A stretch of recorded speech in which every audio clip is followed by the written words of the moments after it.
বাংলাদেশে কেউ হিন্দু হোক আমাদের কোনো আপত্তি আছে? কেউ বৌদ্ধ হলে আমাদের কোনো আপত্তি আছে? কেউ খ্রিস্টান ধর্মাবলম্বী হলে আমাদের কোনো আপত্তি আছে? কেউ যদি নাস্তিকও হয়ে যায় আমাদের কোনো আপত্তি নাই। কিন্তু নাস্তিকতার দোহাই দিয়ে সেই লেভেলকে ব্যবহার করে যখন আপনি আল্লাহ এবং তার রাসূলের শানে কটূক্তি করবেন, আমাদের আপত্তি তখনই আমরা ঘরে চুপ করে বসে থাকবো না ইনশাআল্লাহ। আপনি নাস্তিক হয়ে জাহান্নামে যান, আমাদের কোনো আপত্তি নাই। কিন্তু নাস্তিকতার আদলে আপনি মুসলিমদের সেন্টিমেন্টকে আঘাত করতে পারেন না। আপনি কোন ধর্মের তাবেদার হয়ে ইসলাম ধর্মকে কটূক্তি করতে পারেন না। আপনি ইসলাম ধর্মের এবং তাওহীদি জনতার সেন্টিমেন্টে আঘাত করতে পারেন না। আমরা নবী সাল্লাল্লাহু আলাইহি ওয়াসাল্লামের স্পষ্ট হাদিস শুনিয়েছিলাম, আপনাদের সবার মনে আছে, মান সাব্বা নাবিয়ান ফাকতুলু, মান সাব্বা নাবিয়ান ফাকতুলু, মান সাব্বা নাবিয়ান। এখন আপনারা সবাই জানেন এই দায়িত্ব কার উপর বর্তায়? এই দায়িত্ব বর্তায় আমাদের সরকারের উপরে।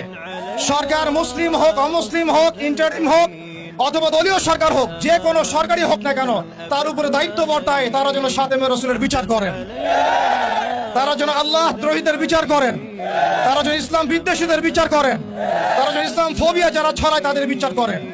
কিন্তু এখন পর্যন্ত আমরা তাদেরকে মামলা নিতে পর্যন্ত দেখি নাই। আমাদের ভাইরা থানায় থানায় ঘুরেছেন, মামলা নেওয়া হয় নাই। এই তথাকথিত গণতান্ত্রিক আইনে এবং এই তাগুতি সিস্টেমের মারপ্যাচে খাদেমে রাসূলের মতো স্পর্শগত ইস্যুতে মামলা নেওয়া হচ্ছে না। তাহলে কি আমরা এটা প্রমাণ করেছেন আপনারা তাহলে যে তাগুতি বিধান কখনোই সাম্য এবং ইনসাফ কায়েম করতে পারে না? আপনারা নিজেরাই প্রমাণ করেছেন যে তাগুতি বিধান এবং মানব রচিত সংবিধানগুলো, আইনগুলো কখনো মুসলিমদের সেন্টিমেন্টের পক্ষে আসতে পারে না।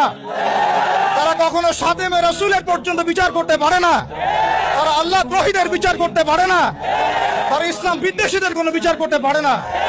আপনারা পারেন শুধু দুটো কাজ করতে: এক, পশ্চিমাদের তাবেদারি করতে, এবং দুই, ভারতীয়দের তাবেদারি করতে এবং তাদের অভ্যন্তরীণ দালালদের তাবেদারি করতে। অতএব আমরা আবারও সতর্ক করতে চাই, এই সুস্পষ্ট হাদিসের উপরে আপনারা আমল করুন, অন্যথায় তাওহীদি জনতা শরিয়া আইন বাস্তবায়ন করার প্রক্রিয়ার দিকে হাঁটবে ইনশাআল্লাহ।